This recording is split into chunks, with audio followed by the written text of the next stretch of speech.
person and personal evaluation, identity, and the person of the chaplain.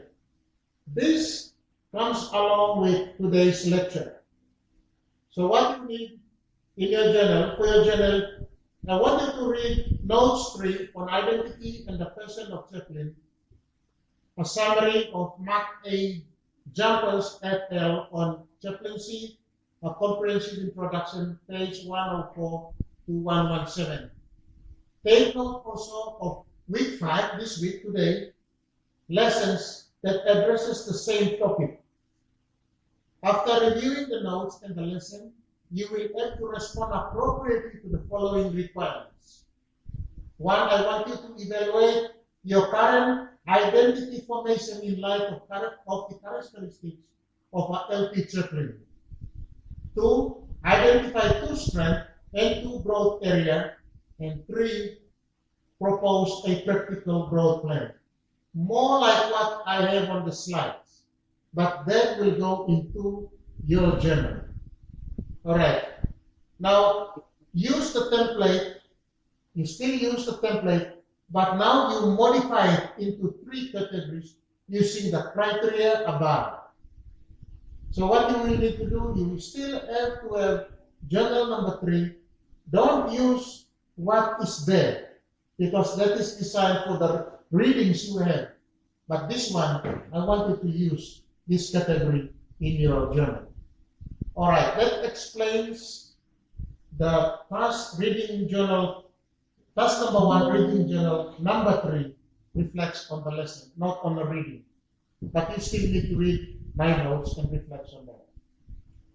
That's on that. All right.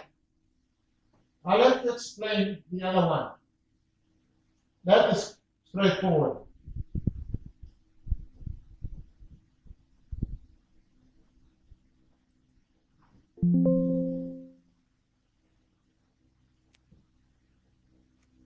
Okay.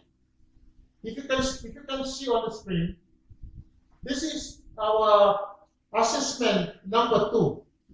Assessment number 2 on case study analysis.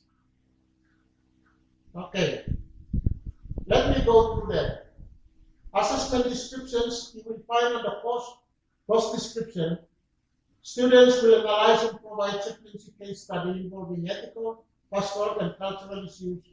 Students must identify key presenting and underlying issues, analyze ethical and professional considerations, reflection on cultural importance, apply biblical and theological foundations, propose appropriate chaplaincy response grounded in the theology and best practice. All right. Second thing to that, read the requirements or the structure of your paper when you work on that. Look through that. 1, case study summary. So you provide a summary of that. Number 2, identification of key issues. Look through this list. Number 3, ethical and professional analysis. Analyze it from what is ethical and professional. Number 4, theological reflections. Try to look through what the scripture and theology relates to them. Number 5, propose chaplaincy response or plan. How they respond to this plan. And then you provide your reflections. That's going to be the outline for these assignments. Okay. The case study now. So I put a number of case study. Case study number 1, forced marriage pressure, cultural and ethical tension. We like when you read in this plan, we provided some key issues that any staff inside will help you. Case study number 2, drug use and peer pressure. One kind approach. Case study number 3, bullying and suicide ideation. The same applies. And case study number 4, religious conflict in a multi-faith school. All right, same thing. Now listen very carefully. I want you to go through all the studies and by way of coming back to me, tell me which of these case study you want to address. I don't want you to write on all this focus only on one. Choose one. Now you focus on it. Now you write on it, completing this plan. Task number 2. All right. So task number 2, and by due long week 7. This is week 5, week 6, and week 7. All in this day. Awesome. All in this day. Now we give you week 5. We give you this clear criteria of this assignment now in week 5. That means you have this week now, starting from Monday. You still have week 6 and week 7, 3 weeks to work on this assignment. I'll check on you. I'll check on you on week 7, Monday. Am I right? So don't ask for extension at this time. Don't ask for extension. I'll check on you on Monday. If there is a need for us to do an extension, then I'll just change it on cluster so that it's extended. But for now, work as hard as you can for making this assignment any possible week 7. All right, so I'm explaining that. But mostly you will not see this unless you work on cluster. But I'm going to send this to Yawa, and Yawa will pass it on to you maybe after my class Yes, today. please. Thank you. All right. So that's Thank you. Thank you. On assessment number 3, it will continue. Assessment number 3 will continue. So we'll add more visitations. We'll add more visitations to schools. And then you follow through the criteria that is already posted on cluster again. That's again more like what I did for these assignments to LP.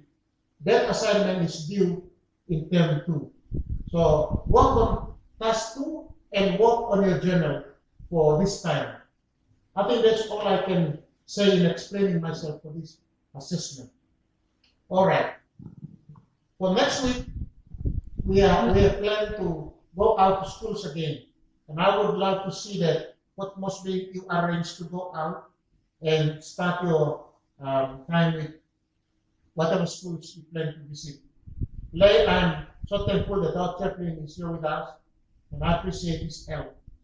And what is important is you identify students so that you can work with the students to build up for that assessment number 3. And for us here in Mans, maybe one students have already a student, but we still need to talk with our chaplain in there to provide us the name so we can start contacting and have time together with them. I've gone past my time. I'm sorry for holding your time, but I really appreciate our time together today. Thank you.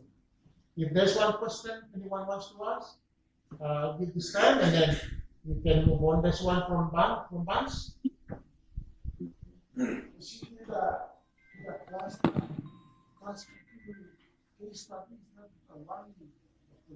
Yes. Yes. So what's the title? Task 2? Can you hear this one? Now we can hear you now. Thank you. Okay. First thing you do is this. He knows, or that person may know, or he has come to you. So the reason is that because he knows you, you'll have to take some time to think about. Because if he doesn't know you, then he cannot just pick up his way and come, because he has his own religion and he don't believe in whatever it is.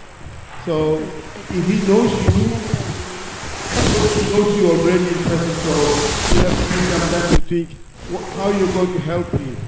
And secondly, he has to accept, or she has to accept what you are going to say, because you are trying to help him in the way that we do here in Papua New Guinea. If he's not a Papua New Guinean, or if he's from Papua New Guinea, he knows that you are going to help him.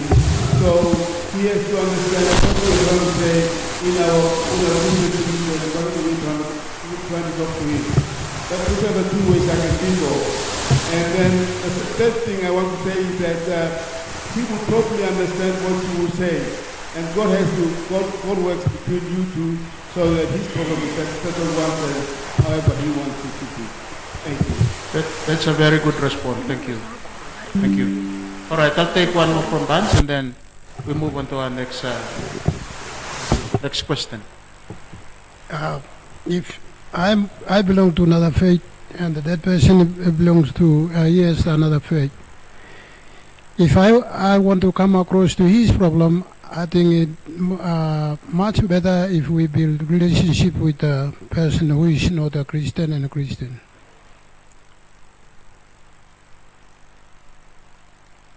Okay? All right? So what are we saying in here is, I think we're still talking about our relationship, building relationship with people of different faith. And I like most of what he was saying, because I think that wants to bring about that idea of building that relationship. I also like what you were saying when you said you give time to prepare yourself, and also for him, prepare him for him or her, so you can have that relationship. One good thing which I also get it from your response is that sometimes with that understanding we have about this person, we can also politely ask him if it's okay for us to do that. When he allows us to pray for him, then we can go ahead and we can pray. But you know, our prayer for people will always be there. Sometimes we pray openly, sometimes it's a secret prayer of our heart. So yeah, prayer will always be there. So that's an interesting scenario that prepares you. And as you have also expressed, whatever the Spirit of the Lord guides and directs you, let's be attentive. Let's listen to the direction of the Holy Spirit. All right. And then in slide 20, that's, I think it's a personal foundation statement, which, like, to the conclusion of that lecture, it's like for you to now come to make your own statement of understanding about what chaplaincy is. And I think the main idea in there is what you believe chaplaincy is all about. So what do you believe about chaplaincy after that lesson? So if you have responded to that, very good. Maybe after today's lecture, you can combine that slide with what I'm going to conclude with us today, so it can continue to widen your understanding about chaplaincy. All right, so thank you again for those sessions. I'm trying to get in touch with to check on what is happening with our lay friends.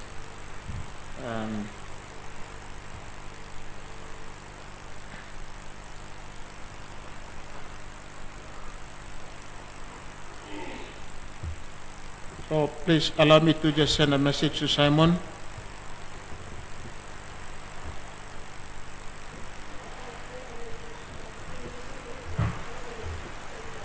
Sorry? Okay, you send, all right. All right, thank you. So thank you, Anna. Anna has just sent a message to him, so thank you for doing that.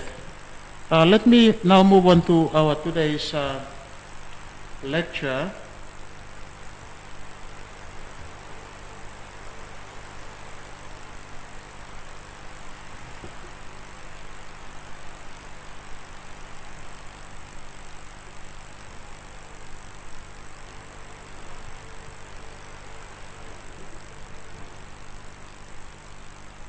So, Anna, you come and help me again to share this. That's it.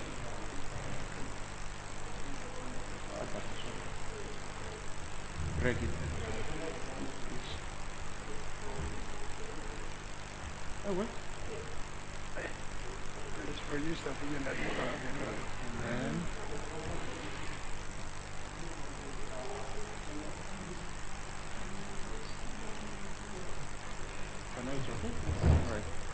all right, so you can see what's up there on the screen. Today we are looking at identity and the person of the chaplain. Identity, here they come. Thank you, Lay. So the identity and the passion of the chaplain.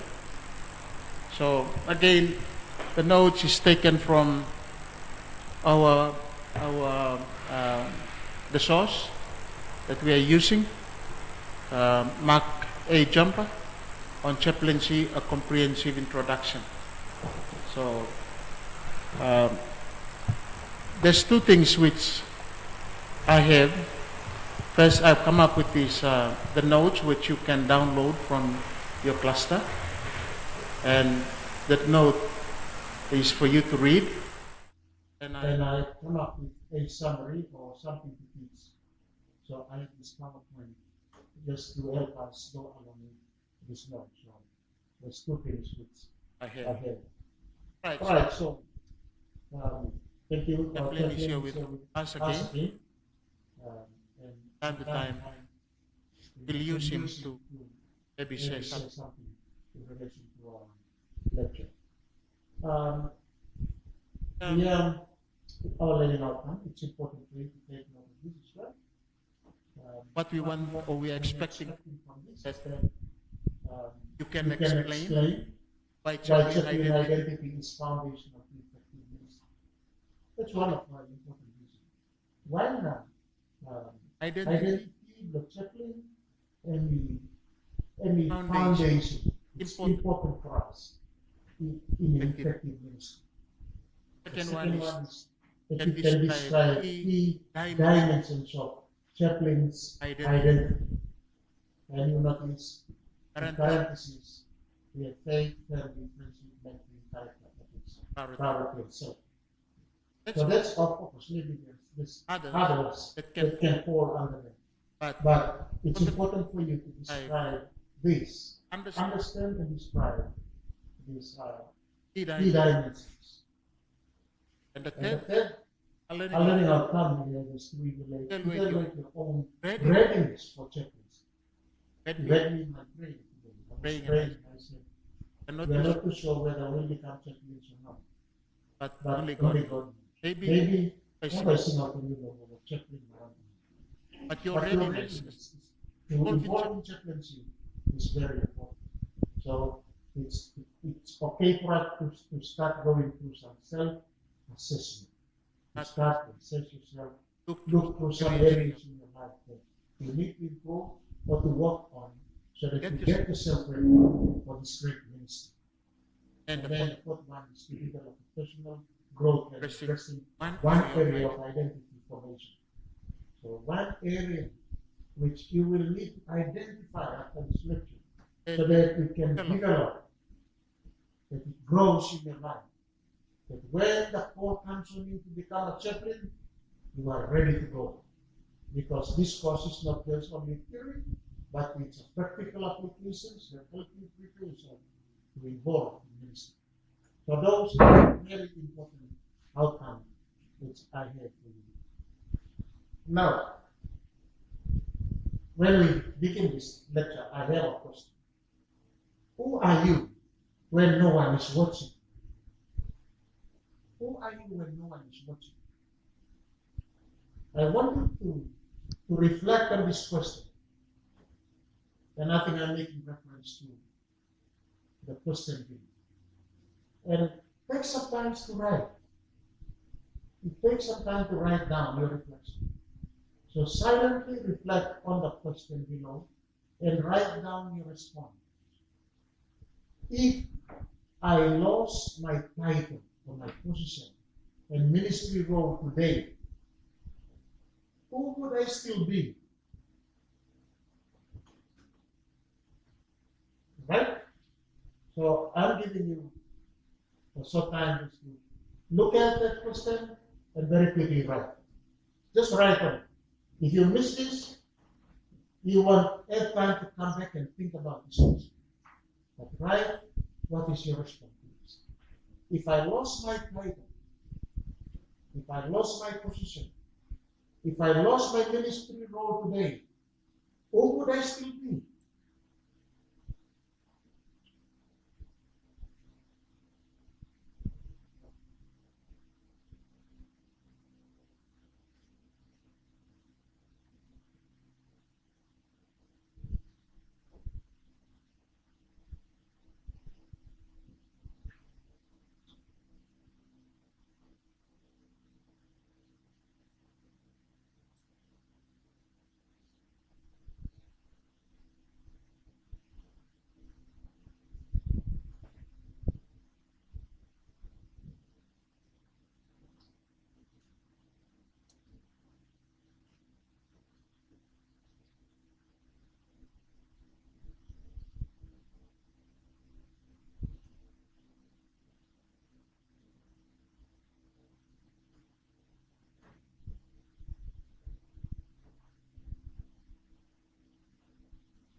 Okay, good. Anyone want to respond to this question?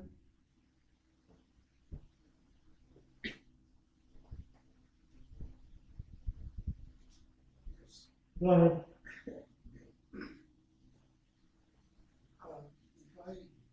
If I lost my position, the title, or whatever ministry role that I have, has been taken away by myself or by other people, that will make a difference to me. If I make my own decision, part of the other people that makes a difference. But if somebody else is taking away for some reason, then I have to be what why I am doing this. Okay. Anyone else?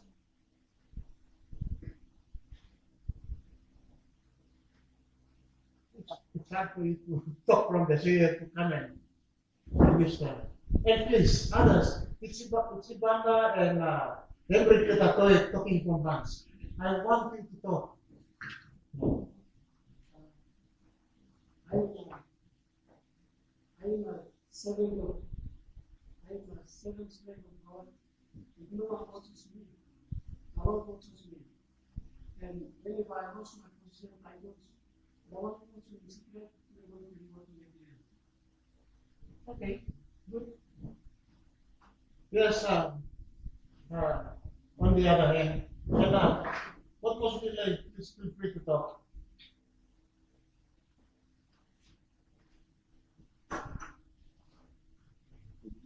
You lost your title.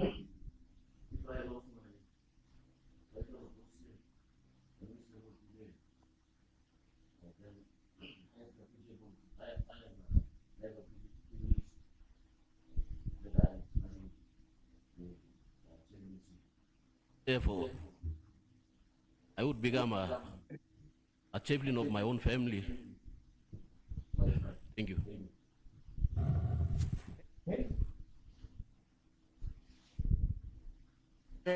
You lost your title. As a chaplain myself, if I have lost my role, I will be a good believer or a good follower. Right? Thank you. Let me move on to my next slide. Okay. Still on who are you when no one is watching. Now I want you to discuss together. Is chaplaincy something you do or something you are? Why does identity matter more than skills? Look at these two questions And and talk talk together together now now as as a a group. group. All right. Get yourself organized for most part. I think there's so many, 3 or 4 of you in there. You can all talk together. Organize yourself and discuss those two questions. We are a little bit spread out in here, so we'll have to divide ourselves. Maybe, in this row, or you can move across this way. 1, 2, and organize yourself. I'll allow the organizational leadership to yourself, so you organize yourself. So, all right. I'm giving you 3 minutes just to look at those two questions. Very quickly, look at it. I'm conscious of our time now.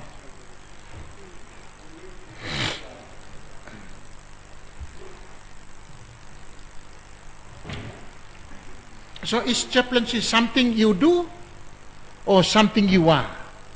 Understand the question. The next part of it is, why does identity matter more than skills? Okay. All right. So you two of you decided to make up.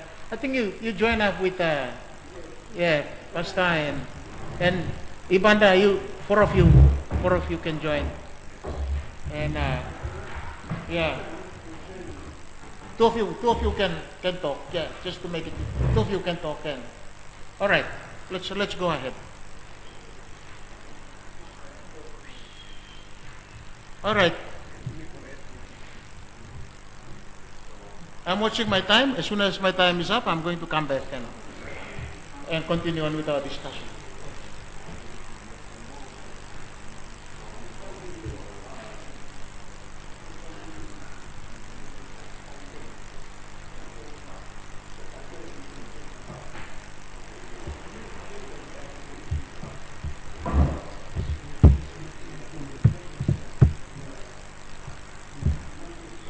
Yeah, first question.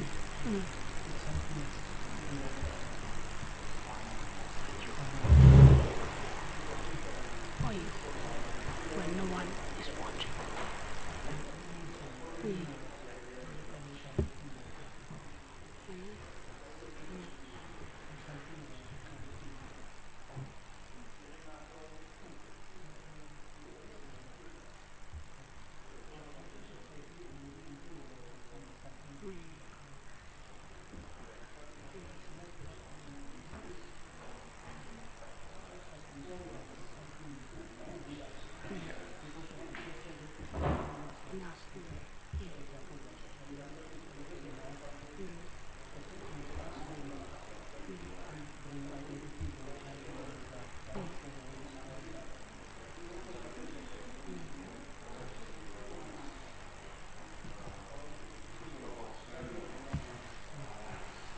Yeah.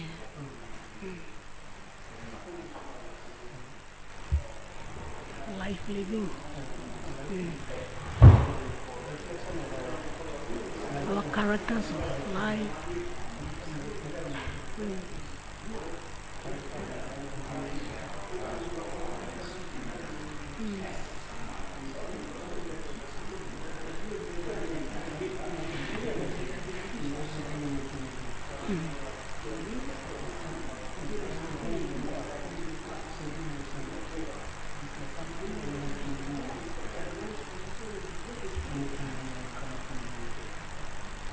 So that's not something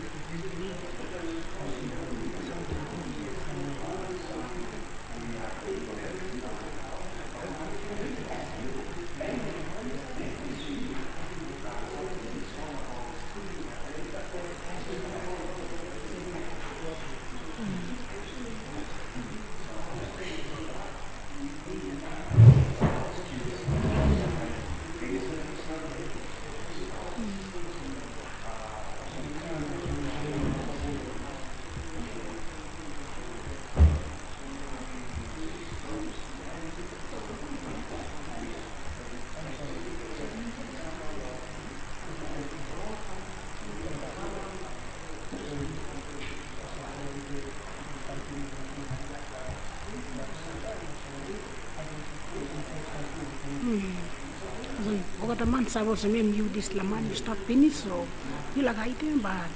So still understand name will give him lo you yeah.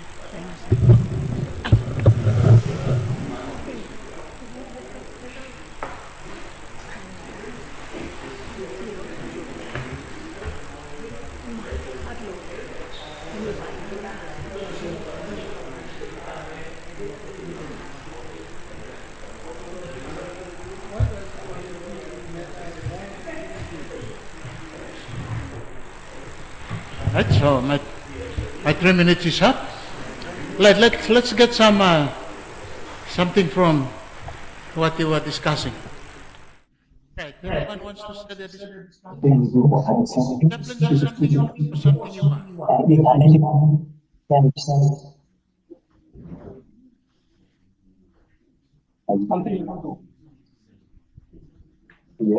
A tricky question. Someone you are. it's gonna be something you will be in between. So So I'll I take take one one from from campuses. campuses. So Let's get let's one get from one from bands banks and then Lay. Lay and then what most. Try to answer both questions. We discuss and we come up with some points here. Is chaplaincy something you do or someone you are? Chaplaincy is not what we do, but it's who we are. That means You are we are following someone, someone. someone. Someone. For Someone example, that- we follow Jesus. Jesus, we believe in gospel and the word of God. That makes who we are. And it's not what we do, but chaplaincy is what we are.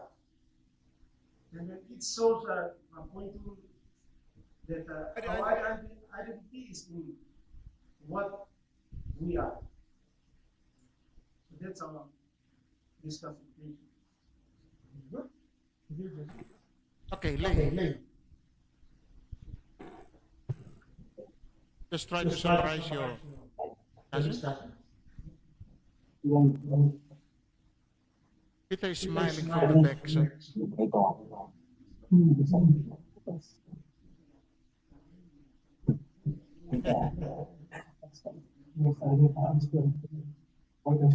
No, only one.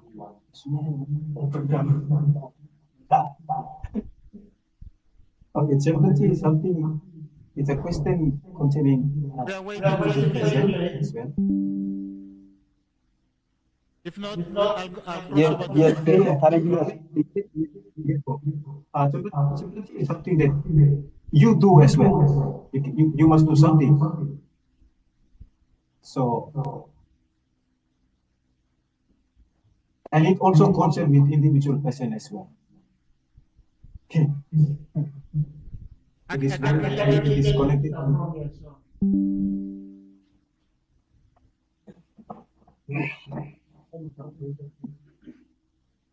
Okay, chaplaincy is something that you do as a person, and it concerned with as a person, it concerned with someone as well. So both as well. So chaplaincy is something you do, and someone is like you as a person as well, doing the thing, the work of a chaplain.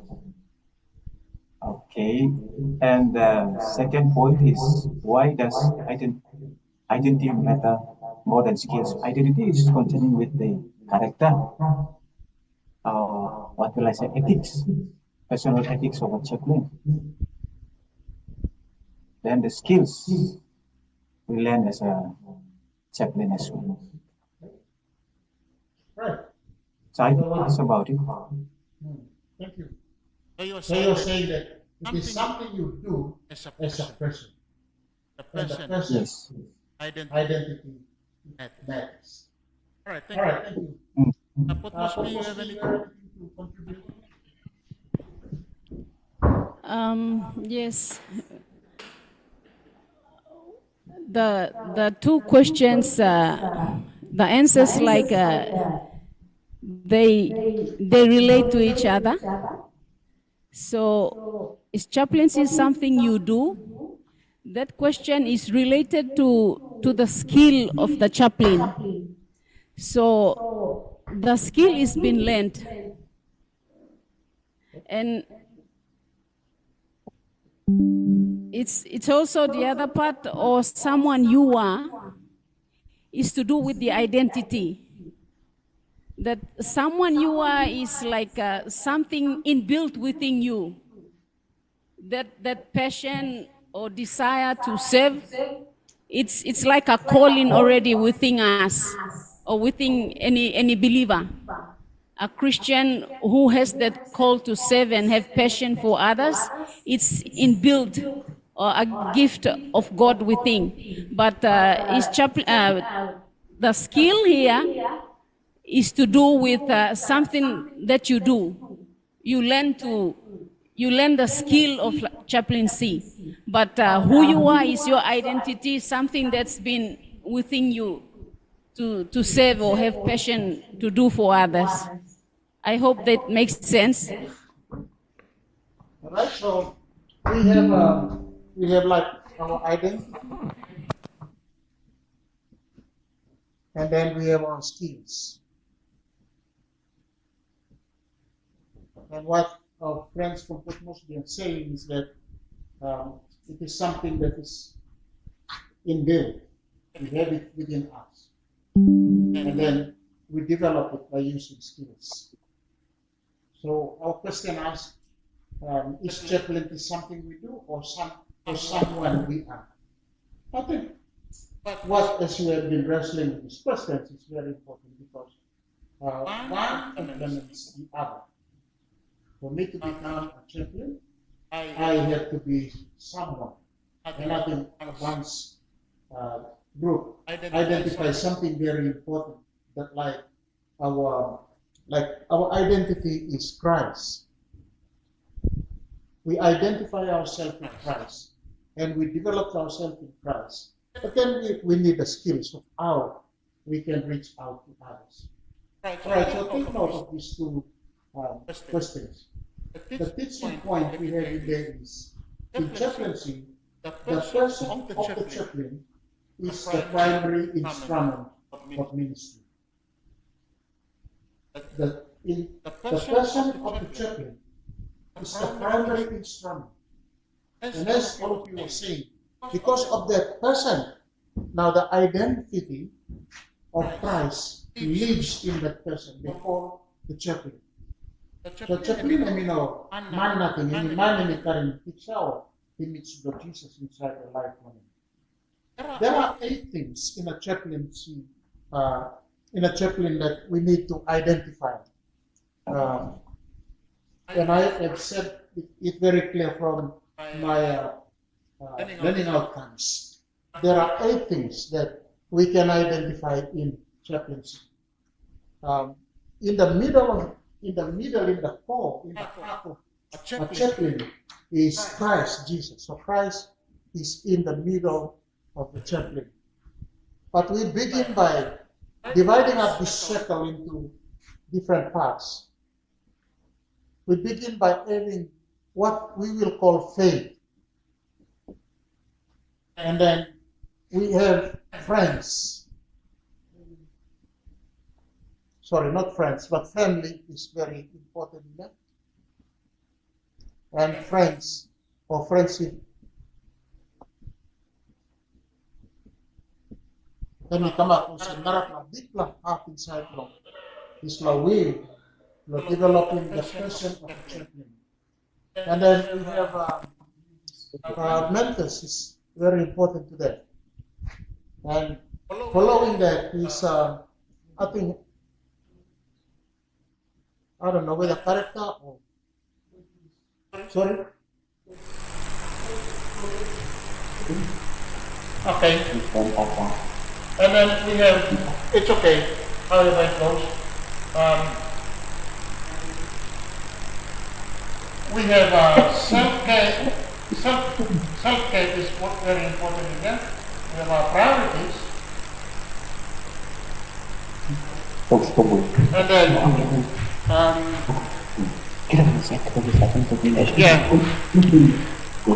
I have my ethics.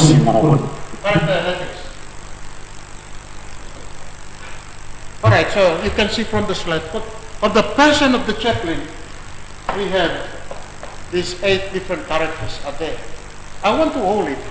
I want to hold it as something for us.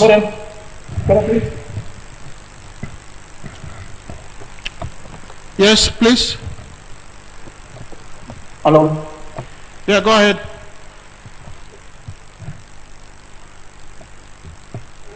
Hello. We're listening, yes. Yes, sorry, we're having a we can only watch, but we can't hardly hear you. Now I'm back on my mic. Can you hear me?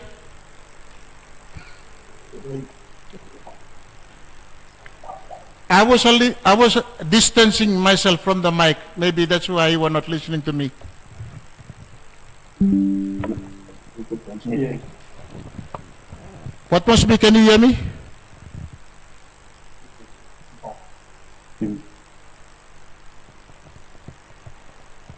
Yes. Okay. Good. All right, Lay. You have to fix yourself. Okay, so those are the 8 things, as you can see from the diagram: faith, family, friends, Internet is not so mentor, good. character, ethics, and priority, and conclude with self-care. All right, so those are the 8 important factors relating to our study of the person of the chaplain. What do we when we talk about faith, we are saying that a chaplain must have a rooted and mature faith. Okay? Suppose you like a chaplain, believe very well he must go down straight. He must mature. Remember, you are not only dealing with yourself in chaplaincy work. You are dealing with other influences that can influence you. And so the person of the chaplain must have a faith that is rooted, that is grounded, it's growing, it's maturing. Number right. Number 2, he made that personal devotional life. This is very important for a chaplain's life. His devotional or our devotional life, he must strong all the time. Man will start close to the God. Man will sit down close to the mountain from God, the hurried voice from God. And chaplain, when we talk about devotions, we are talking about reading the scripture. We're talking about Bible reading. We're talking about being together with people that can influence us so that we can grow in our faith. The other point we have is theological clarity. We understand what our theology is like. Theology don't influence. Let's ground ourselves in theology. And then our spiritual authenticity. In other words, spiritual formation. Our spiritual formation is grounded. We are growing into the likeness of Christ, so to speak. All right, so that's our faith. Our faith must be rational. You're not borrowing this faith. And believe you have to grow one time, and you grow inside the life of you. Because Papa, even if I'm not going to you like an object, not that. You here, me here, we must grow inside the belief. I don't exist because my parents were Christian. They saw me how to live a Christian life. They saw me the example. And I discovered it myself. Today, it's my duty to pass on that faith I have, that my children will know that they didn't know a man of belief in God. So that they too can grow. And that's what all of us are here. Come to some because this is theological training, I can just stand and study chaplaincy and all that. No, I'm challenging us in this class. Grow in your faith. Don't borrow your faith. Let it be an original faith. It comes from you and God alone. The other one is testing. It's not theoretical.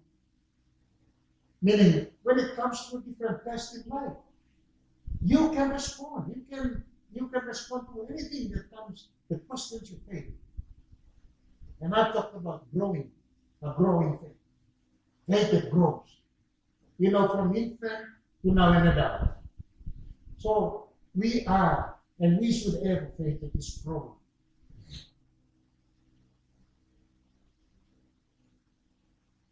All right, so I have these 2 scriptures that helps us to understand the context of what I'm saying.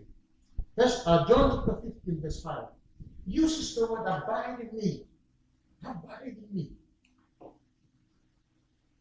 And I abide in you. In the person of Jesus, the Jesus you pass in you. First Timothy chapter 4, verse 16, and we talk. What's your life and doctrine closely. Those of you advanced who attended my services today, or service, I preached from this passage. But I did not go all the way to chapter 16. But the idea of growing, you had me emphasize yesterday. Because for us to live a godly life, we should understand, we should grow in our knowledge of the word, so that we are grounded, we are founded, we are not swayed by any teachings of this world that comes and goes. Right? So those are important points for us too.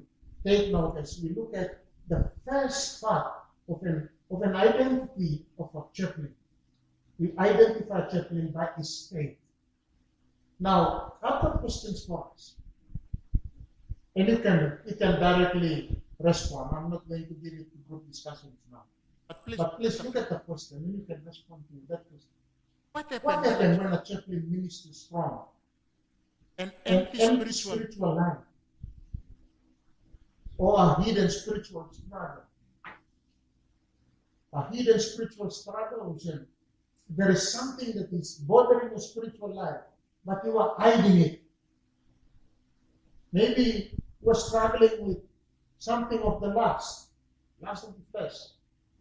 Or we're struggling with money, for example, that we don't talk to people about it. Ano thing like di mo sinary mo yun na yung like kumaritin na mansion. How can a chaplain ministers those kind of experiences in life? Let me hear from you.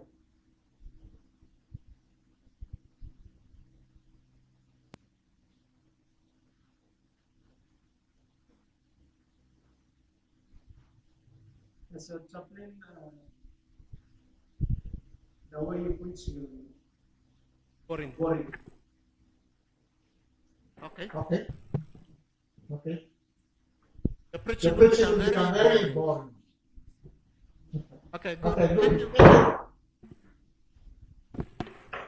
Joel.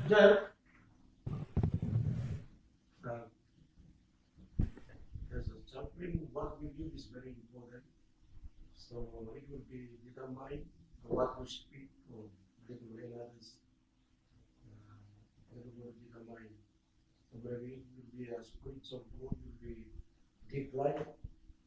And other institutions we have will be decline and will not perform well. Amen. Right? I think we'll get what Joel is saying. Thank you. Just speak. What must we? Are you okay now? You can hear me?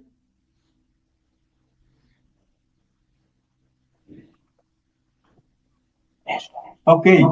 What happens when a child from an empty spiritual life? I think you will not satisfy who you minister to, because you will lack something in the spirit as well. So you cannot fully satisfy the client you are dealing with. Right? Yes. What must we?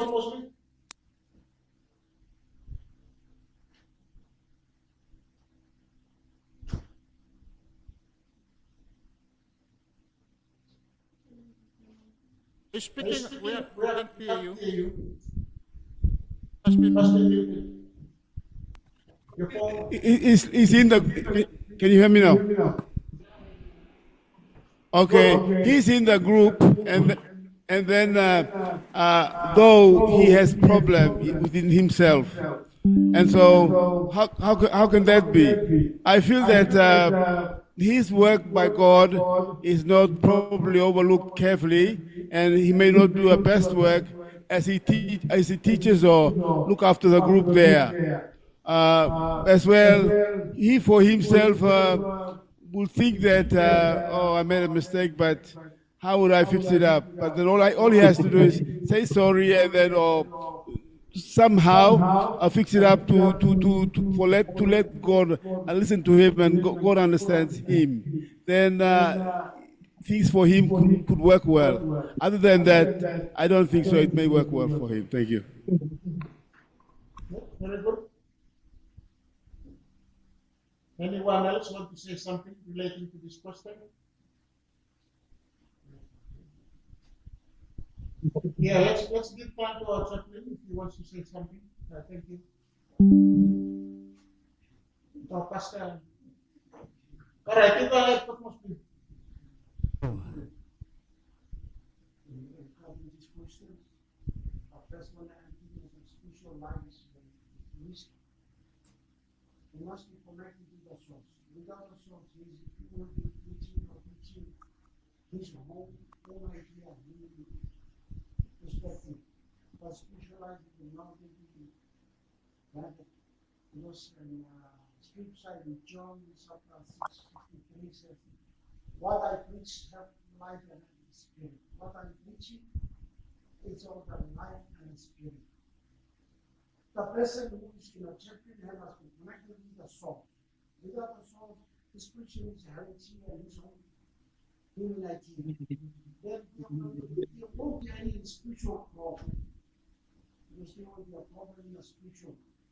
Because what we are preaching is for spiritual understanding of what Christianity. Therefore, the person must be rooted in the Word of God and abide by the Spirit of God. His preaching must be the Word of God alone. Without anything else, this one will never achieve a home. They will be pouring and spiritual disrespect in the heaven in any of his thinking. And as well as the giving spiritual stuff, as well will be affecting his himself and all this and but what he's preaching, it's like a person who has a TP, preaching, speaking, he will affect the TP tissue. Because that will be influenced the whole. Because of the whole understanding of John chapter 6, verse 63. What I preach, several life. And the word I'm preaching is life and spirit. So you must have a life and spirit. Keep it. Life in the spirit, but based on us before we become a pastor or a champion to do work of God. Thank you. Right, very good. Right, so what we're trying to emphasize here is that, number one, if our spiritual life is empty, let's get closer to God and allow the Spirit of God to do our lives. The second point we have in this question is, if we're struggling with some hidden thing in our lives, it's far more better for us to share it with someone else. We'll come to that later on. But it's important for us that any spiritual struggles that we have, it's okay for us to come before God in sharing this life, in needing help, when we can free Lord these struggles. Because chaplain is struggling with any of these the spiritual struggles in his life, his ministry won't be successful. Right? Like what we have read earlier on. Someone says that the food family is very important. People in churches by the food we have. All right, so do you want to take a break? Okay, I'll allow you to take a 5-minute break. So take a 5-minute break. Come back straight. Thank you. Yes. Hello, Pope. Hello, Pope. Yes, could you help us understand the PowerPoint presentation to us? Thank you. All right, you can take a 5-minute break. We'll come back at maybe 3:02. All right.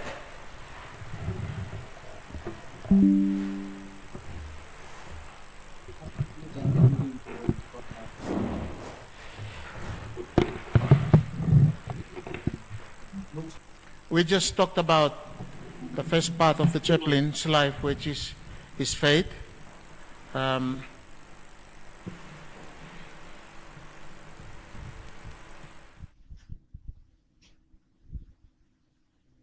Yeah.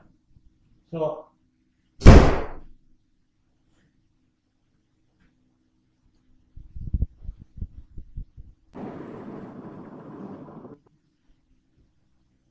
the second part to our study about chaplain is family or close relationships. This is an important part in what is the identity of a chaplain. Now, the second part of that is his family. I'm indicating that on our chart. So the key areas in the chaplain's life is marriage, health long marriage and you're right. You know that for us of 5 million long and married long. Namito ko kasi luckily me and our family, we understand the importance of living together as husbands and wife. So, as chaplains, one of the important roles is to see that our marriage life is healthy. And I want us to get it. The second thing we have is parenting integrity. How do we live our lives as parents in the home? By teaching our children the godly examples. And one of the important things, the third thing which I have in there is our emotional presence at home.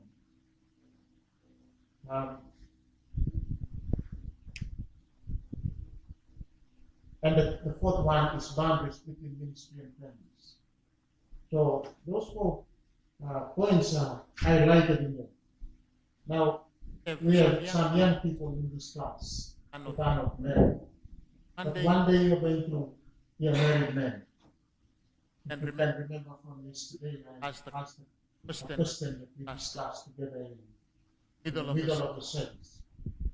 The question I asked was, is married life spiritual or unmarried life is spiritual? I don't know about the young people when we responded to that. But those of us who are married, we understand how it feels when we live together with our spouse. It's very difficult. And according to the structure of what we have, when we talk about faith, our relationship with God.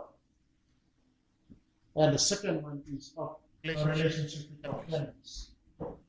And then you start to will see how my logic and other people's logic thinks about the importance of ministry. Because many times we look at family differently from the way God sees family. So our family life, God wants us to have a healthy family. Because a healthy chaplain's family will produce a healthy chaplain. Am I right? A healthy chaplain's family will produce a healthy chaplain's ministry.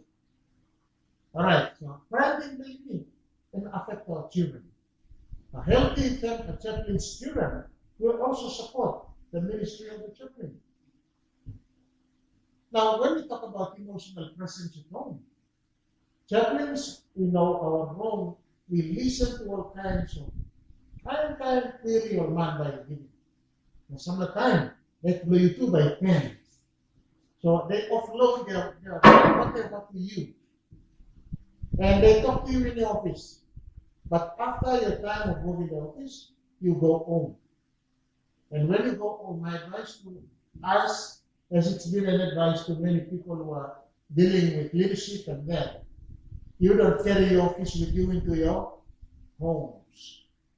So what I'm saying in here is, when you have been emotionally corrupted, don't carry those corruptions into the home. Allow yourself to go and enjoy your time with the family. So your emotional presence at home, by laughing, singing, and enjoying your time with the family is very, very important. All right, and then you have boundaries between ministry and family. Know when it's time for you to do ministry, and know when it's time for you to be with your family. It's okay for us to have time for your family. There's nothing wrong with that, because that's God's purpose. Yesterday, I mentioned a little bit about when God created men and women, He did not want them to be He did not want the men to be alone, and He was the one that instituted families. So family is the only institution we can see from the beginning that God instituted. All right, so let's set boundaries between our ministry. You may have confusion. You must have time in the ministry. The time ministry and finish, you must have time on them. All right. The context baby lo happening, extended family becomes an obligation. So we put more emphasis on extended family more than our own family. Married or picking. Right, so let's take note of it. The other one is the expectations of our clan. It becomes very demanding for us. And so we give a lot of our time into our clan than to our own families. And then we have our cultural practices we have. Alright, so suppose you come na want la try, or let the try or look in me also. You pick in me or you manage no. And I'm always skeptical about this kind of relation thinking. Because time picking in me and we na you go to school. Sa matwalk lo pa naman nakasunod ba yung school dito. But then when you go walk now, all times now, when you go and picking in me, blooming na boy blooming. So, ewan ba kaya kasi hindi natin makinig. Suppose if you look in the emotion, tayo pa ka na mama, but then you struggle with this. Anyway, parang iting-ting blooming kasi bringing me come inside blooming. Not long, making me come up breathing, but let's set our priorities. Okay, and then still on that, I also have that question that I raised. What are common ways ministry damages family life? Okay, again, I was going to ask us to discuss in group, but we can discuss together. If you have a response to this question, you can go ahead and respond to that. And I want you to look at it from a chaplaincy's perspective. What are common ways ministry damages family life?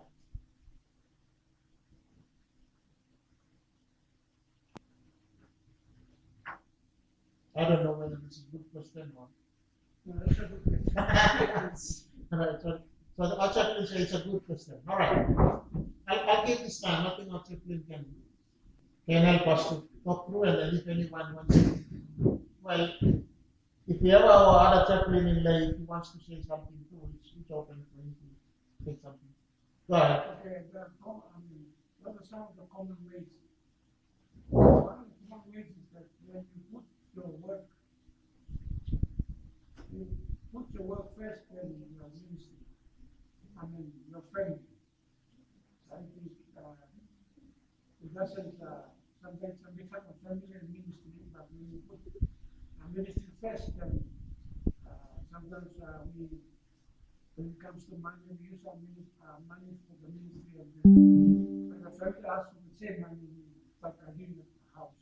It's more like putting one thing before the family. So I think it's more like you have to balance between family and the ministry work. Sometimes the ministry took a lot from what the family wants as a partner to stay in the house. I think that's one of them. You have to tackle the thing that way. Thank you. Right. So actually, what's his conclusion is that there should be a balance between ministry and family. All right. Any other thoughts?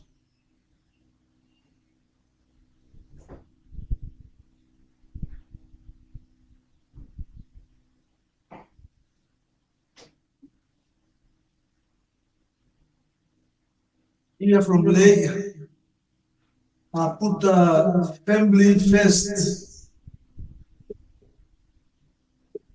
When we put the ministry first and we don't see the needs of a family, and then our family will disturb us to destroy our ministry. So put the family first. All right, good. So when we see family, ministry is more important than our family, and we give most of our time into doing ministry, and we neglect our families, that is one common way that destroys our family. Misalnya now, plan ko beginning ng mga missionary na yumilong, balikan mo yumilong pa na beginning. I was reading a book written about missionary work in Oro, and the missionary there was saying that these are my people, and you know what the children were saying? Those are your people. They are not our people. And they say, you concentrate more on these people and you give little attention to our needs. I was dealing with one student from Goroka who wrote his thesis on pastoral ministry form, and he had views on that. And I was also teaching a student in here in my pastoral ministry class. He expresses that vacuum in his life when he was sent to a different place to study, or he was left behind to study, and his family were busy with ministry. He missed out a lot, and his life got totally ruined. But by God's grace, God restored him. He's now a pastor. He's serving as a pastor. So that question comes in line with this kind of thinking. So let's give time, let's balance our life, let's see ministries, but let's see family as important to us. We'll come to that later. Okay. The third thing which I want to cover with us is on the question of a chaplain is the circles of friends and the need for mentorship. So two things are in there. Now, a chaplain, the circle of friends for chaplain, every chaplain, they need a safe friendship. They need someone that understands them. All right? One time I said, if your pastor is not giving me the one club, man who's at any understanding you need. So that safety that you need, life that you need, rest on this question. I think it relates to the second point I have in there. Accountability partners. Someone that I trust, that when I say confidential thing with him, he's not going to unzip and let the rats or let the cats or let whatever else. Yeah. So that at the end of the day, my reputation is spoiled. But that accountability partner is someone I trust. When I say something that is confidential, he's going to help me keep it and pray with me and encourage me to how I can grow so I can grow out of it. All right, so get there. And if you go back to the questions I raised earlier on, it goes along with the idea of accountability partner. If there are even spiritual things that you're struggling with, this man is the person that you share with, your accountability partner. Now find someone like that. Start looking for that person, that he will be able to help you and help us in our ministry. I'm not only talking to you as a chaplain, but that's a requirement for us as Christians if we want to grow into the likeness of Christ. The other point we have in there is honest feedback. You know, honest feedback, when I'm asked about certain things, I give an honest feedback. Now, one time you come asking me, Pastor, you're right. Let me talk, you're right. But I'm really struggling with something. Maybe I'm fighting. I don't know where to go. It's like looking for a place to go because I need to vacate something or something of that kind. Let's be honest. Let's tell them the truth. You know, many times, for those of us with children, we struggle with school fees. And people will be asking us, you're right, you're right. But I think it's okay for us to give an honest feedback. In our work as chaplains, if we are struggling with something that we cannot handle, let's be honest about it. Let's tell those with a conscience, because these are our friends. They can help us. The last point says, isolation is dangerous. If you distance yourself and you are not honest, you are not sharing your struggles, you don't have someone that is a friend to you, that's dangerous. That's dangerous for our life. We need someone. We need a friend. Now, mentor and being a partners.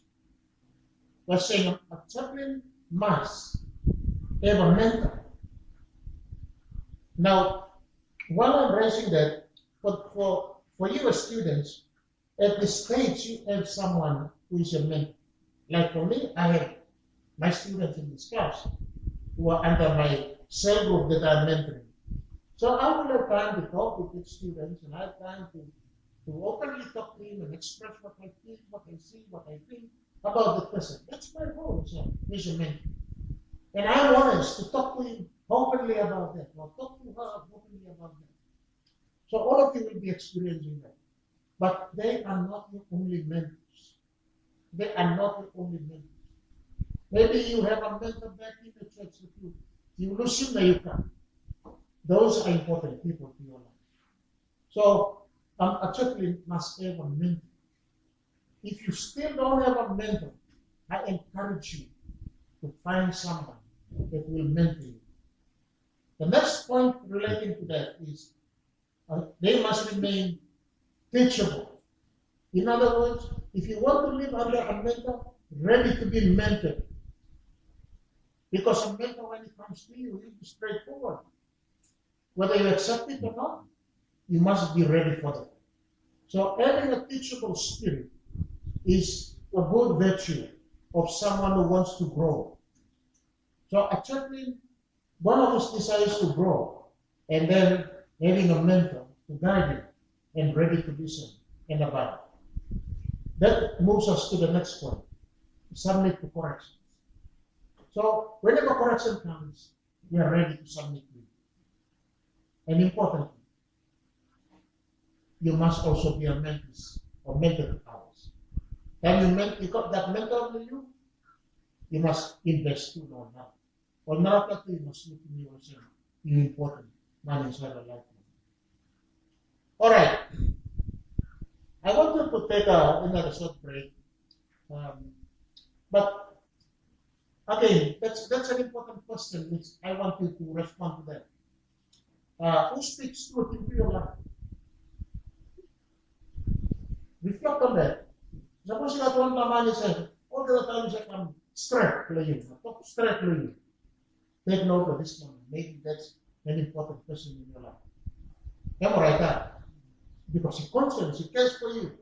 That's why you know like out. So who speaks truth in your life? Write this name down. Look at this line, I'm not to a man and showing interest. No mentoring. All right, and then an activity. I want you to you draw in 3 plus 7. I'll show you how to do that. So number 5, you draw in 3 plus 7 also inside long.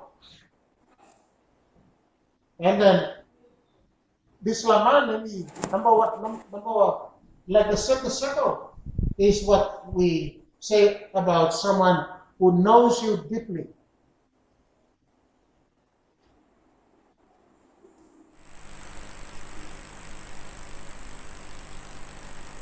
This circle, I think I may refer to what we've been talking about, accountability.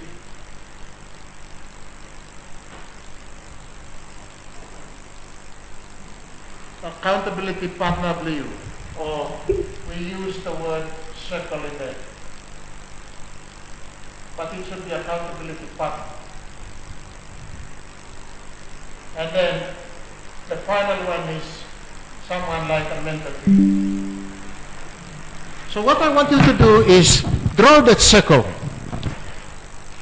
You write in name lo displaman and misaga good through lo you deeply. Write him lawyer. That second circle, write the name of your accountability partner. And the third circle, you write the name of your mentor. That's your little exercise. You do it now.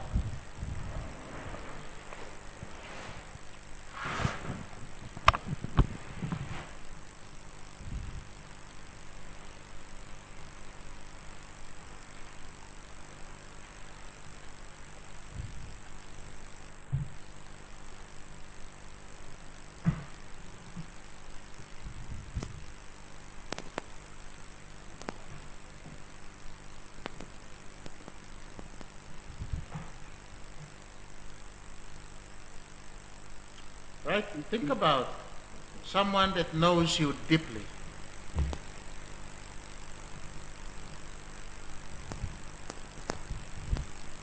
Who is your accountability partner? Who is your mentor?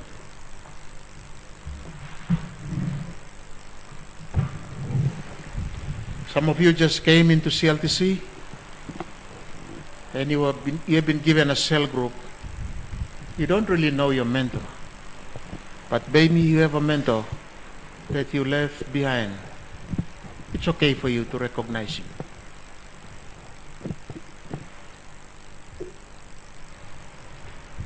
Some of you are working, you're pastor, for those of you in Port Moresby and lay. Maybe people have been looking up to you as their mentor. But you yourself, you need a mentor. And if there's someone, acknowledge him in this little exercise. Okay. Temno atla assignment lo you think too much long. So just write those circles, think about them, write them down. Let me move on. I think that's what you like.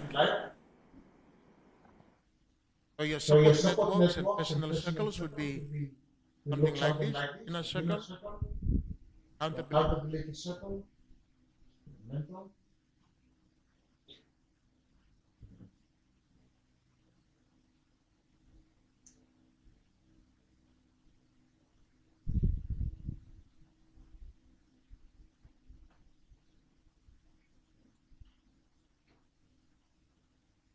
The question at the end.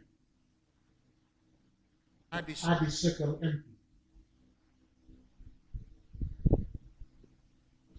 That means if you still don't know who fills in this circle, it is your responsibility. Think about it. And as a chaplain, this student, this is one of the identity of a chaplain. There's someone that knows you deeply. They have an accountability partner.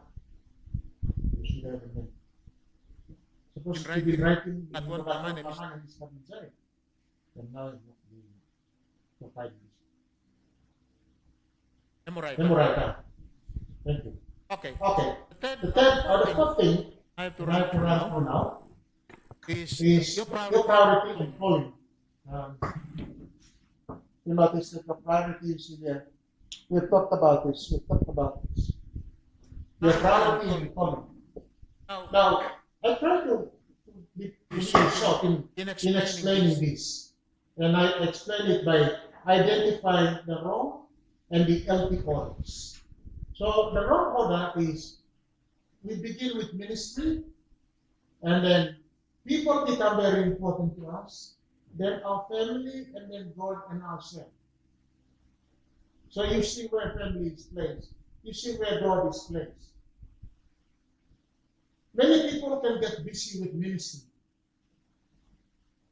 And I think that's what many people are like today. You talk to them, they're busy with ministry. But after all their busyness in ministry, when they go back home, they don't have good relationship with their family. It means that they don't have good relationship with God. And it means also that they don't care for themselves.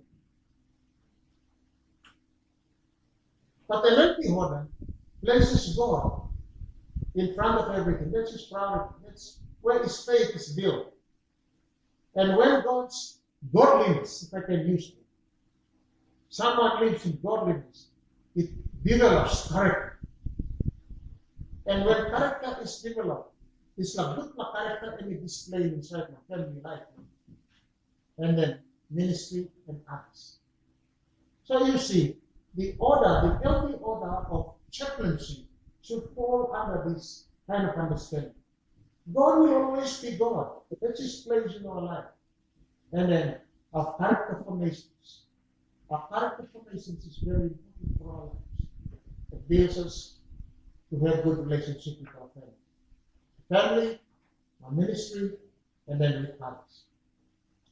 Again, I add this. Burnout often comes from this misplaced priority. And chaplains cannot save anyone. I just raised that as something for us to think and discuss. But take note of these two important questions because I have to move on. What I'm saying here is that burnouts, you just put down, you need a solo bed, na skin play you in the time. Because you deal with them as the client, na display tulong. counseling officially or counseling officially. So with that, and in misplacing in our priorities, and one of our priorities is to be with our families. But because of burnouts during work time, I don't have time for my family. The same with our work. Me as a teacher, sometimes I go home, I don't have time for my family. I have time for other things. All right, and for those of you in my marriage class, you will remember the nothing box. You switch on the nothing box. You have nothing to do with your family, and you lose the world. Anyway, but burnouts is one of those issues. Chaplains cannot save everyone. We know that. When we are doing ministry, we want to save everyone. If you are chaplain in an hospital, you are visiting sick people in there, and you are not visiting everyone, and then you have the people are crying on the other end of the world because someone passed on. Your chance of visiting him, you not been enough already. So sometimes with your pastoral heart, you will feel guilty that you didn't have the time to sit and pray with them. But take this, we will never save, and we will not save everyone. But we work according to what we are able to do. Okay, so priority and calling is very important. A priority, a healthy priority, let's put God first. Let's build our character. And if you go back to my question earlier on about ministry, the question, it relates to this. Because our character is very important in our chaplaincy work. Okay, that again also is another reflecting question. The question I ask is, and I want you to take these questions and think about it. What currently takes most of your emotional energy? So this time you student. You look in one and you will have plenty time, especially your emotional energy.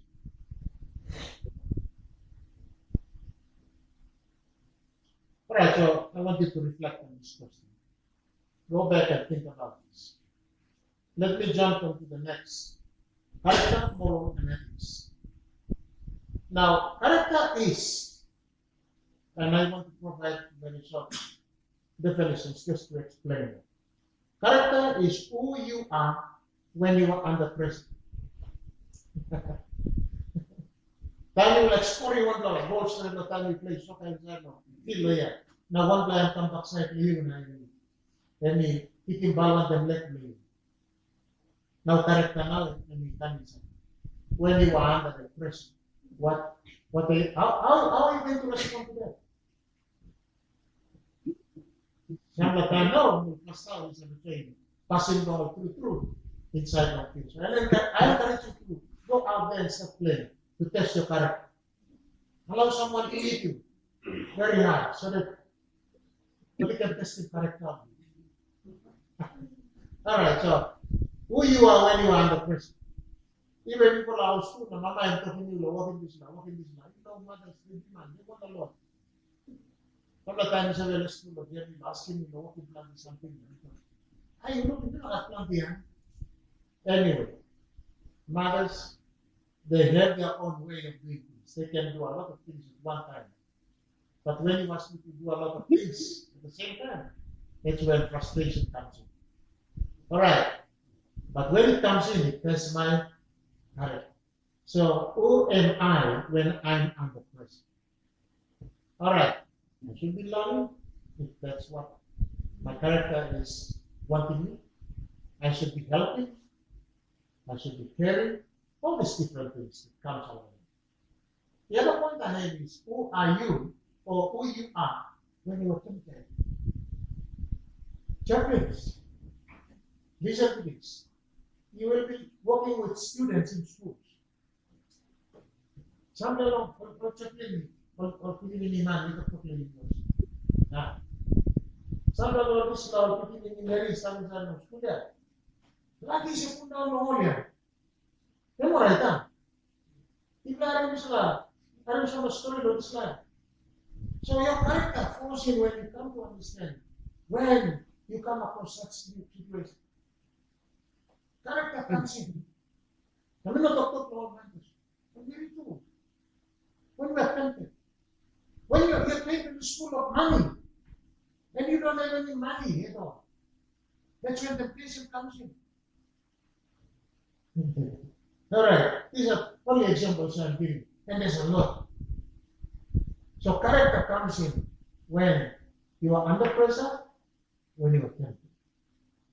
All right. You want to say something? Oh yeah, yes. That's another important, because many people identify three important things in life that make someone fall.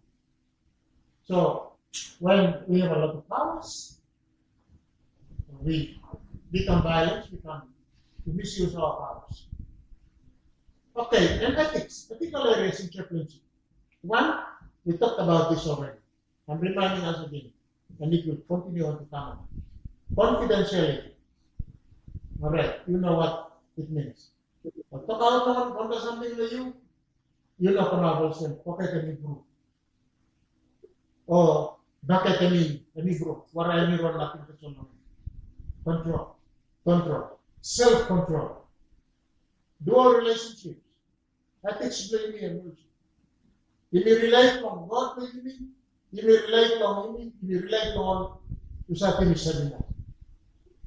Sexual boundaries, as I said, we should have boundaries.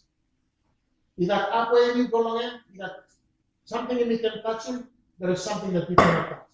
Meaning we cannot go there. If you are dealing with opposite sex, for those of us who are married, we partner together with our wives. Larry will be one thing on me, Larry will be one thing on me. That's set boundaries. If I'm doing counseling in my office, I make sure that my office door is open wide, closed door. It is a man. So that the man is suspecting me, hey, you guys lock it down, you guys put inside long. I'll say I wanted something and come. Let's be transparent. Yeah. So we set boundaries. We talk about financial integrity. And then power issues. Okay, so this line, some character illegal. Character, morals, and ethics, we're still on that. This is like kind of a little case if you want to reflect on. That if a student confess romantic feelings to you, what must guide your response?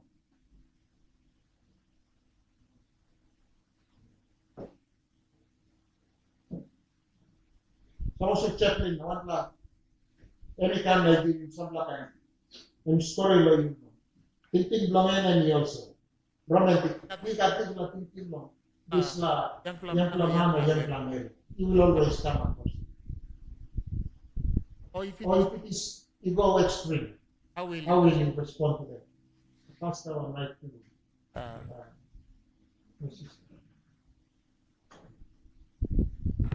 Thank you, Elena.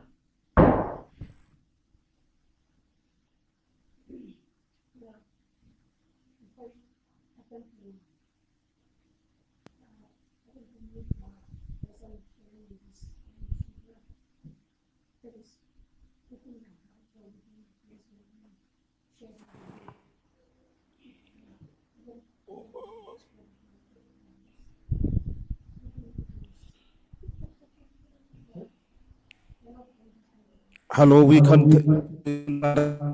speak loud and clear.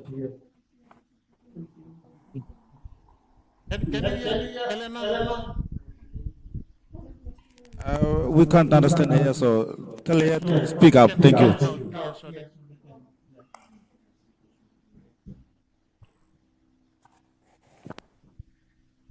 I said that it's between you, so you.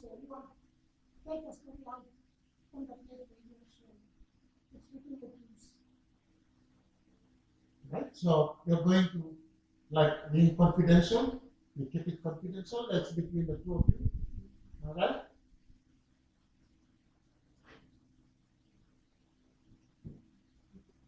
What else?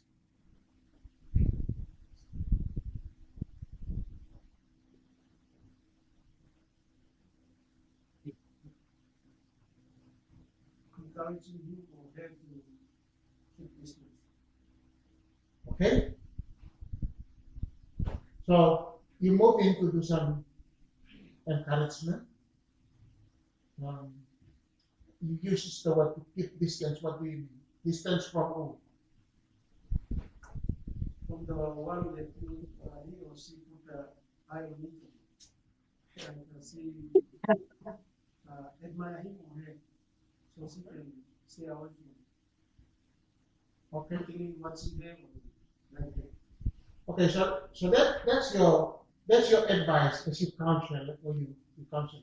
But you look at yourself as a chaplain, and it comes to you or she comes to you, and it tells you about her feeling towards another person. Oh yeah, definitely feeling towards you.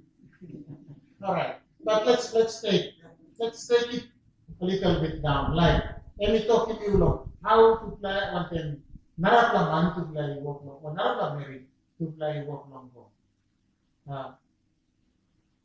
Remember, we're talking about ethics, and it is your ethics. What are you going to do as a chaplain? If you're going to build on distance, what are you going to do?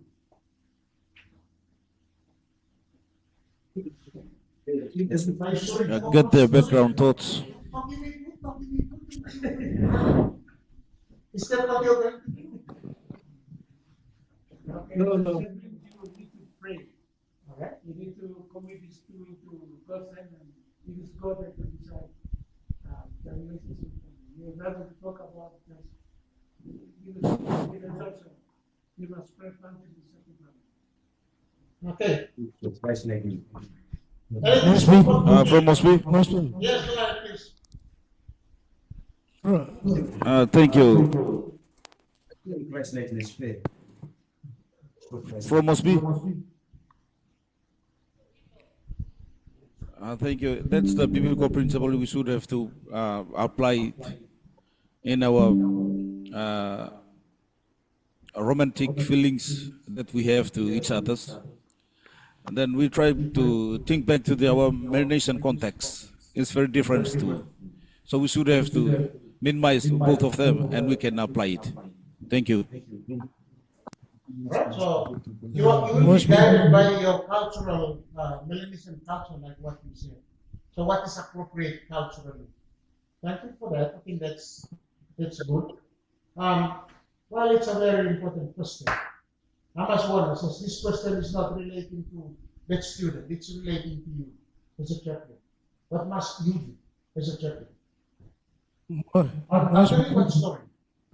This story, one Reverend Lamifla long, it's now casual, but before. And we've been using this story to help us understand that in our pastoral ministry.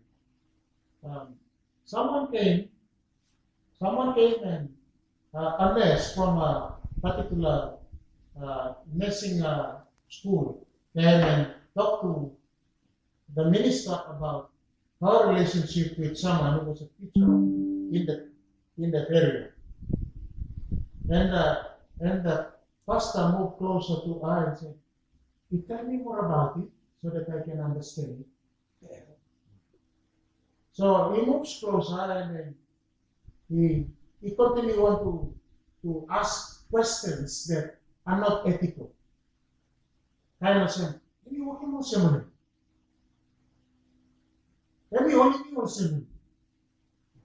so he was getting right down into areas which now when we pull in them, inside what I was making reference earlier on, temptation.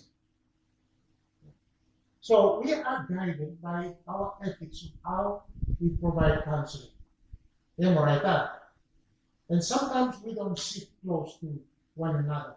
Maybe there is something that we can sit normally like this desk or this table, so that the person we are counseling has some distance. Now, I'm making reference to emotional or romantic feelings.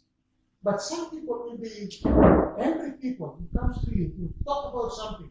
And when it was something which they will not feel happy about it, but they cannot go by fighting you too.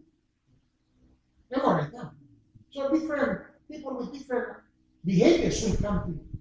So question is trying to get you to understand how you deal with someone who comes to you and talk to you about his feeling towards someone and feeling angry or all this like that. All right. Take that. That's very important. We'll maybe sometime later on in our class we'll have time to do some practical things about it. But the emphasis in here is competence without character is dangerous. So if you fall, that means you don't have characters. And character saves you. And the character is the character of Christ in our life. Okay, let me move forward. All right. I've doubled what I have on my sentence, but the final one is self-care and resilience. Self-care is not selfishness, meaning you care for yourself. It does not mean that you are selfish, but that's very important. Yesterday, from Testimony chapter 4, they say it talks about the importance of physical exercise and spiritual exercise. I talked about that. Our body is the temple of the Holy Spirit. That's one. The second thing about our body is the vehicle that God uses for ministry. And it's very important for the chaplain to care for himself, to take care of his body. Because suppose chaplain never sick. This love of chaplain, never know nothing. Come on. Suppose body blooming and you not carry me from about the mountain. You don't have to do this love of chaplain, one time along. So must be physical fitness is very important. So some areas that we want to look at is spiritual renewal. We talk about it already. As emotional processing, we process our emotional life. The man of the life, I have to start anger management. I have to discipline myself so that I manage my anger. Physical health. If I'm feeling sick somewhere in my body, I need to see that I'm ill. All right. Sabbath rest, I don't mean, well, Sabbath, well, let's be here. No, right. Sabbath rest means you must have a time to rest. You must have a time to set aside to rest. Maybe in the middle of the week, in the busyness of our chaplaincy work, we should have a time set aside to rest. Maybe a good time to rest is Sunday. Monday. Not Sunday. Sunday I'm preaching. Sunday I'm going to check with my people. Maybe Monday would be a good time for me to rest. Or maybe Thursday would be a good time for me to rest. So there should be a Sabbath rest. Or maybe after a year I take some time to rest. Rest is better. Right. And then deep breathing, trauma exposure. If there is anything in my life that I need to help myself with, I find someone to help me. Help me to control myself if I'm an angry chaplain. All right, so these are things that we can help ourselves. Resilience is built by community. I talked about community again yesterday in my preaching. We must have a community that builds us up in our faith. We must have a healthy theology of suffering. Understand what it means to suffer. We have a healthy theology about the boundaries. Let's set boundaries. And then retreat is very important. Let's take time to retreat ourselves. We must have a retreat now. Help me, we can grow inside of the spiritual life. Self-care, also we talk, and I'm repeating myself. All right, I'm back to my circle.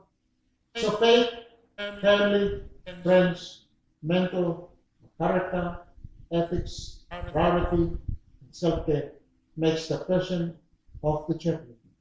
In the middle, Christ is the center of his life. So if we're talking about the identity of a chaplain, we want to see that it reflects this area where they're able to live a healthy life. Okay, some final reflection.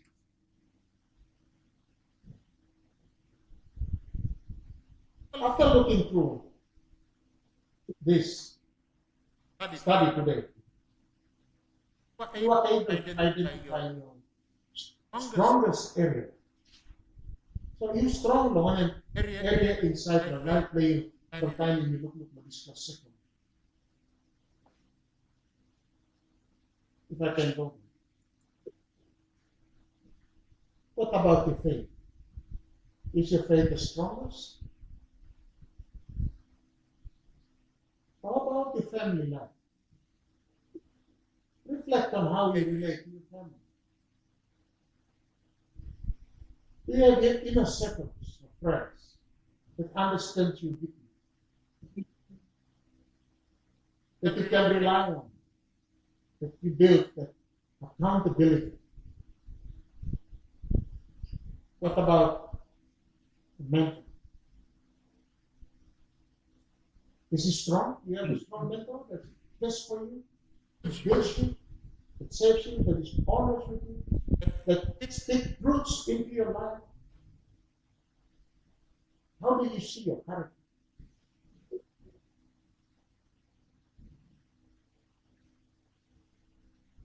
And ethics. Because one day we talk to you, Lord, the confidence of ethics.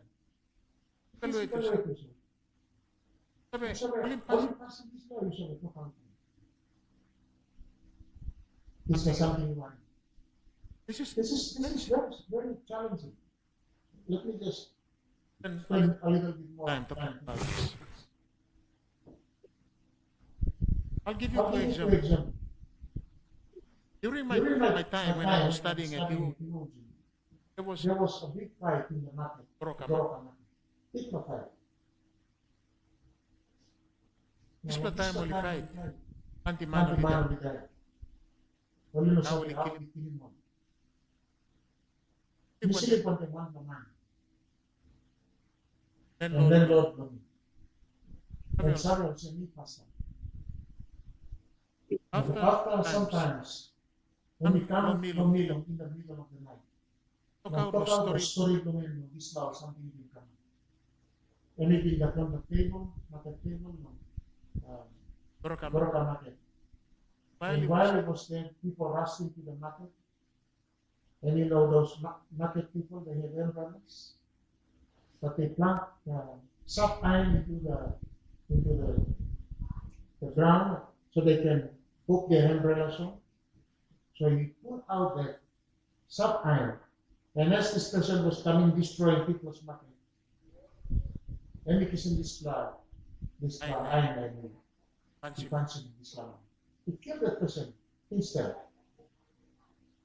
And he was also pastoring another church. I can't remember the name of the church. But he felt very guilty about his action. And he came and he told me about it. I must be honest, that I really struggle how I can deal with this. I can pray, but I know he broke the law. I understand he was now traumatized by what he did. And there was a lot that he was going through. Even his business, he was doing in the market, was not successful. So it was my job as someone that he trusts to journey with him. And our journey was going to go, and I said, because you murdered someone, you are subject to the law of our nation. You have to surrender yourself. And as a pastor, that's the right thing for us to do. So trying to place some ethical thinking into this. It's ethically right. But then we fear that if he surrenders himself and the men's people know about him, they will go after him. So his security was another point. That was really tough. I learned. We have not really gone through to see the final outcome of my time. My second scenario is my experience with someone I mentored in here. I was like teaching him. He openly talked to me about an issue which he did more relating to our case study today. And the issue was really serious. I found it very difficult to talk to my wife about it. and I kept it to myself. Sabi kami binolin mamiyet, this was something any, this was issue any, right in the bootstrap, like I struggled with it. I didn't know what to do. I didn't know who I trust so that I can say this. Even though I have accountability partner, this law accountability partner, you know, that trust can go on, you can talk on this case, this law. Because me, for example, mostly go talking and by out in one. And I kept it to myself until the case, someone else picked it up. And when they picked it up, it came around and it came to me because I knew the incident before others knew it, but I did nothing about it. So what I'm trying to say here is that I'm sharing the struggles ahead when it comes to talking about how do we deal with such issues. And my illustrations to those who are teaching in pastoral theology, I illustrate the idea of a floor man. I'll come back to that when I'm teaching my pastoral theology class. You know, floor man? People walk into the floor mat and they lay their feet on the floor mat and they walk with clean feet into the house. And the full floor mat contains all the bread and lies in front of the door. The question is, who is going to clean the floor mat? Now, pastors are like that. We will be, all kinds of problems and issues will come upon our chaplains will be like, who is going to clean those debts out of our life? That's the question. Because we will be struggling with it. But when no one comes to help, and by them, thinking a chaplain is just an ordinary person. If you read in your notes, I started off by asking, if the chaplain comes home and he removes his chaplain's uniform, his chaplain and I come up with and quarantine man. I changed the question around to begin now thinking about who am I as a chaplain. We are ordinary people, we're like everyone else. In Israel, Bellamy, in Israel Cross, in Israel Andre, in Bella, all these kinds of things. But we need something to help us. All right. So that's identifying your strongest identity in your life and identifying the most vulnerable area in your life where you're struggling. So one step I will take this month, because I'm starting this chaplaincy training, I have to come up with. So I want you to do your reflections, take note of these 3 steps, 3 things. Identify your strongest, your vulnerable area, and then make a resolution. How you're going to live your life for the Lord this month. All right. That brings me to the end, and I'm supposed to finish some long time. Because I have something to explain to you. But part of my explanation is jumped into the SWOT assessment. And my SWOT assessment evaluate your current identity, formation in life, characteristics of a chaplain. Identify 2 strengths and 2 growth areas and propose a practical growth plan. All right. So this lang now. And by tok lik long and behind. But first of all, let me conclude my lecture and then I jump to that. By conclusion, I want to say this. Chaplaincy flows from being before doing. So me also before me come up chaplain. This is my character, and this character helps me into doing pastoral ministry or chaplaincy ministry. Identity precedes competency. You can be competent. Our identity as chaplain is very important. Private life saves our public life. what we practice privately will always be shown in the public. Unresolved personal issues will surface in our pastoral care. So if we have any unresolved personal issues, as we said, we need to bring it before our Lord and before those that we trust. A broken chaplain cannot sustainably heal others. If I am if I am empty, emba hadlo mi elti mol narapla. Me must healthy so that others only can heal through the life lo me. All right, and as we go through, we will have